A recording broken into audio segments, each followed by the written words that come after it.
Alright Guardians, this is our weekly solo player walkthrough guide to the Nightfall. This is the Titan variant. If you need a Hunter or Warlock, look no further than the description box below. Those are both up and ready for your viewing pleasure. And yeah, also if you need a Challenge Villagers guide, that is also in the description box below, so go ahead and check that out if you like. We do this every single week with all three classes, so go ahead and subscribe if you're new to the channel, because why look for any other guides when you just come to this channel for all your guided needs? Anyways, let's go ahead and get into the modifiers and then the setup, and we'll go ahead and rock the guide. Alright guys, so modifiers include epic, heavily shielded, and highly aggressive enemies appear in great numbers. Berserk, means that the darkness won't flinch even after massive damage. Fresh troops, some enemy squads have been fortified with additional reinforcements. Airbourne, players deal more damage while in the air. And Catapult, grenade recharge rate is greatly increased. As far as setup goes, hey, look at that, no raid weapons again. We're using Hand of Judgment, one of my favorite non-raid scout rifles. If you don't have this, you want to go for something like Chaos Dogma if you have that. Something with a lot of impact and a low fire rate. Just, so you're doing more damage. Well, at least that's my preference. You also want to go Event Horizon, Devil's Dawn, Ex Machina, something like that. Some kind of high impact, low rate of fire sniper. And of course, we're rocking Iron Yellowhorn. I was going to try Dragon's Breath or Tiger's Breath, but I decided to go tried and true Gallhorn. Alright, and also we start with the Imperium Bellicose, which aiming weapon while airborne holds you in place with full super or recharge melee. Don't worry about that super stuff, because you won't be picking up any orbs if you're soloing this, obviously, but aiming weapons while airborne holds you in place, and then with airborne, the modifier, you're going to be doing a lot more damage. And then of course later on we switch over to the Armamentarium, which gives you an additional grenade charge, which brings us to our setup. We start with Cauterize, and then we move over to we'll skip that for right now. Flame Seeker, which is just tracking on your hammers. Explosive Pyre is also another great perk to use if you're a lot better than I am with throwing your hammers. Thermal Vent is what I prefer. Melting Point's pretty decent, but you're not gonna want to be getting that close to Valus to Arc.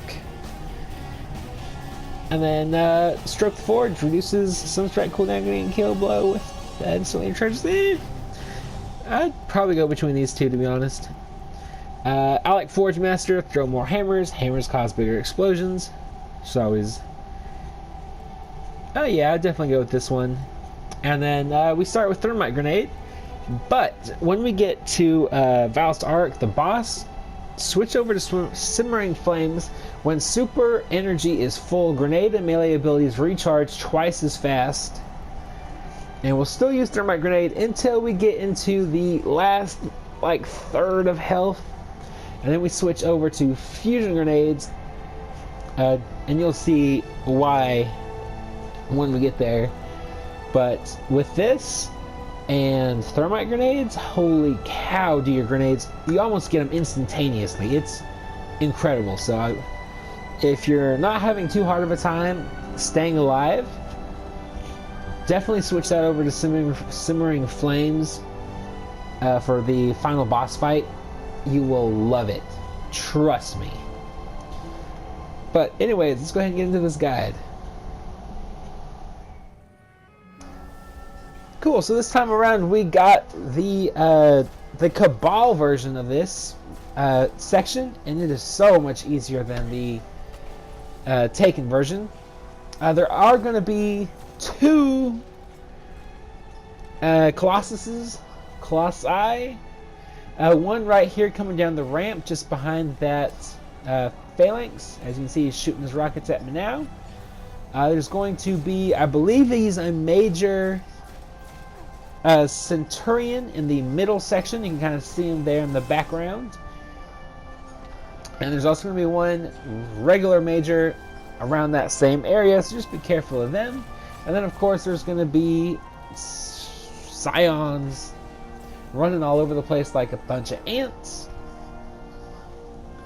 The second Colossus is going to be on the other side of the rocks, just over to the left. He is down on the ground, so no real worries there. You can pretty easily avoid his attacks. He's going to be surrounded by 2 phalanxes. So just go ahead, kill everything in here. It won't take very long, especially if you pop your super like this, because it feels like everything goes down with one hammer. It definitely speeds it up. Let's go ahead and do that. And then if you want to, you can skip this entire section. But just for point purposes, since it doesn't take very long, I would just go ahead and just do it, to be honest.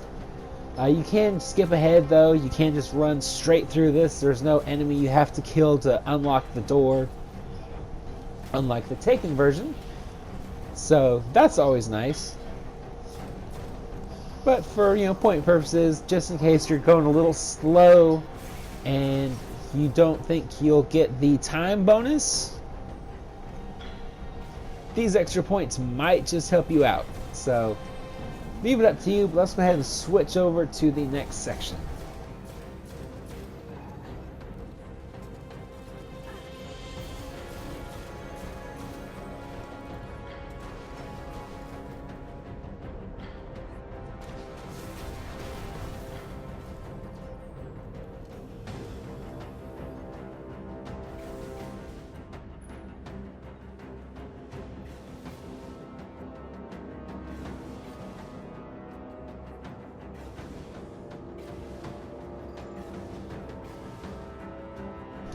Alright, so again we got the Cabal version, which runs a lot faster, a lot easier than the Taken version.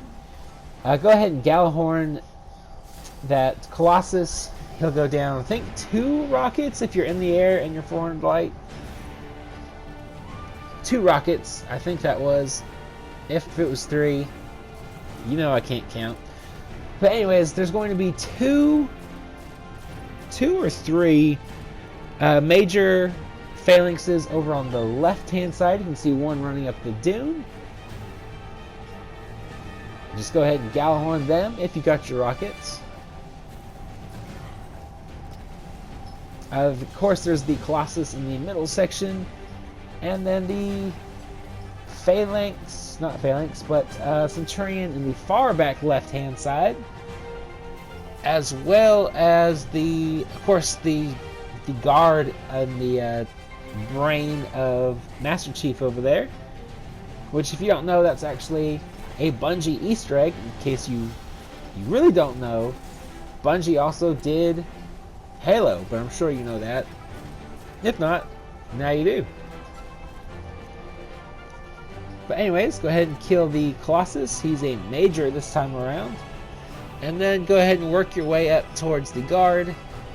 And once you kill that guard, there's going to be a ship that spawns in. You want to run all the way back to where we are standing right now, because that ship is going to have like 2 or 3 phalanxes, one of which is a guard, so he's going to be a major, as well as a Colossus. And running it back will help you a lot. It'll give you some more extra cover. You won't have to be worrying about anything coming up that ramp into Master Chief. That's what I'm going to call that building from now on. But anyways, it's just safest just to go that way.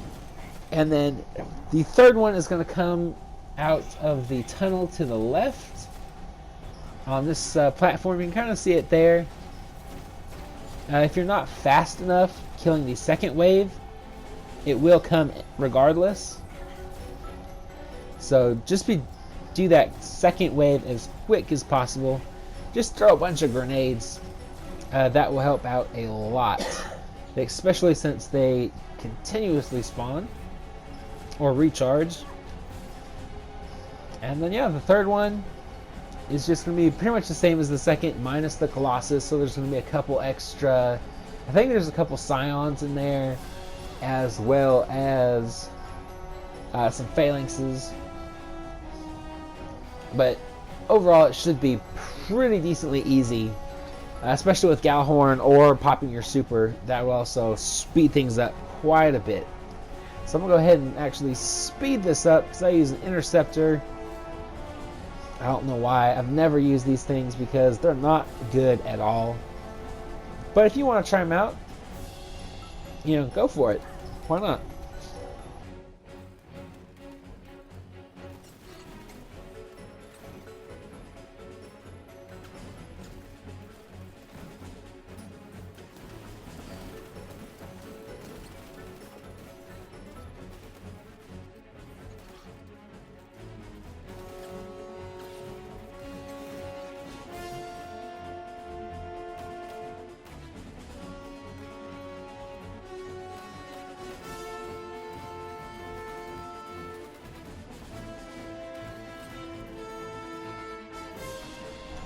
And then once you kill the third guard, you're either going to get this tank, or hopefully you get the Taken version, which is a giant Minotaur Invis guy. You've seen it. You've run the strike probably 100 times like everybody else.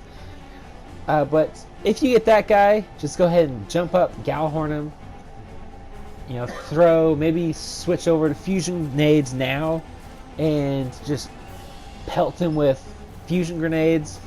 Just remember to jump. If you get the tank, however, be very careful. I about died right there. Galahorn seems to me works the fastest, I guess, with Airbourne. So just be very careful. Normally, I don't know why it's not canceling out those shots. Maybe I'm just waiting too long. I'm not sure. But normally you can hide. Let the tank see you and start to charge that shot, and then go back undercover so it can't see you. It usually nullifies that big shot, like you saw it right there. But for whatever reason, that wasn't happening this time around. So just be very careful. Use Galahorn, use your grenades, whatever you've got, just throw it at them. Make sure you hit the thrusters on the 4 corners. Those are the crit spots. And yeah, we'll go ahead and speed this up and get into the pre-boss section.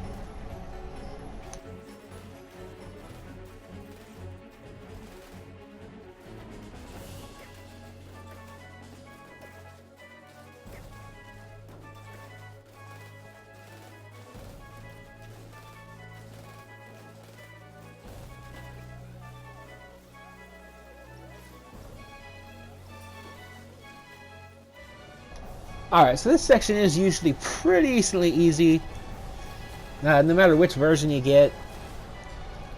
So what I like to do is just throw nades and use Galahorn, especially if you get the heavy ammo crate that usually spawns in here. For some reason I didn't get it this run, or the Hunter run. But if you do get it, just go ahead and Galahorn everything in this room. It'll rip them apart really nice and quick and easy. But if not, don't waste a heavy synth. You're going to want that for Valis, the boss. So go ahead and just spam nades and jump up in the air, pretty much is all you're going to see me doing here. Shouldn't take too long at all, especially with thermite grenades. Those things are beasts in this strike, especially with Catapult. Love it. But after you clear this room out, go ahead and pop a synth if you have to. If you have, what's it called? Ruin Wings? I would actually go ahead and throw those on instead of the Imperium Bellicose, just in this room specifically, to get those heavy heavy ammo bricks to spawn or to drop, and then switch back over to Imperium Bellicose. Or if you want to go ahead and switch over to Armamentarium, if that's what you're going to do, now's a good time to do that as well. But as you can see, just take these few stragglers out. Once you do that, the boss will spawn. So just go ahead and throw your nades. I think this is where I actually switch. Yeah, throwing on Simmering Flames. Watch how fast I get these grenades. It will, like, anytime there's catapult and grenade kills in Challenge of Elders, this is exactly what I do, because look how fast those things are going. It is an insane amount of fun to just constantly throw grenades. Can you imagine if this was a Mayhem week with this build and catapult? That would be so much fun. But anyways, as you can see, if you don't have a heavy synth available, spamming grenades works great with Simmering Flames. Just be very careful with your health, obviously. And that's exactly what you want to do right there. Jump up in the air and move over to the right, and he shouldn't be able to hit you. Now when you see these legionaries spawn in, that is your warning sign that Valis Arc is switching sides. So you want to come up here and run all the way across and swap sides with them. Now you are going to want to watch this door to the now left of me, because enemies will spawn in there from there occasionally.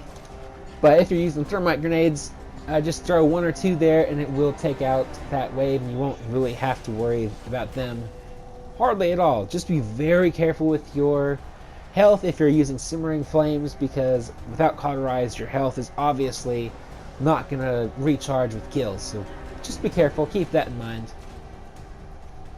Also, you want to take some of these Legionnaires out, because once you get Valis down to about a third health, sounds right, he will come back at you. This time he'll follow you around the area, so we're going to kind of cheese it, but not really. And if you ever get low in health and you're kind of freaking out, just drop down here. This is actually where we're going to fight Valis in a minute, when he comes running back on this side. There's a cheese spot up in those circular things, those lamps, that you can hide in, or you can also go to the far right from where we're standing right now. That's also another spot a lot of people use, but to be honest, this is my preferred spot. This is kind of the spot I figured out on my own back in year one, so before I started watching all these YouTube videos. But it does help. For me, it's whatever is most comfortable for you. Obviously, do that. This is just my favorite spot. As you can see, Simmering Flames going in hard. Go ahead and use the rest of your Gallhorn shots, if that's what you're using. Throw grenades as often as you can. Don't pop your super, to be honest, because then that just it takes away Simmering Flames, and then you'll have to wait a little extra while. And then of course, as you can see, fusion grenades actually take longer to spawn in, which is too bad. I didn't actually know that until I was doing this, so. But they do a lot of damage, and if you kill him with a grenade, it will give you extra points. But other than that, that's going to do it for this video. Stay tuned for rewards at the end. And yeah, like I said earlier, look in the description box below for those other guides. And other than that, I hope this helped you guys out. I hope you guys get that gold medal, gold tier completion. Maybe get yourself an icebreaker if you're still going for that, which you probably are if you're watching this video, to be honest. To this day, I've actually only gotten one out of all 3 characters every single week since they started doing that, so drop rate is pretty terrible. But yeah, other than that, I'll shut up, let you guys enjoy the rewards, and I'll talk to you later.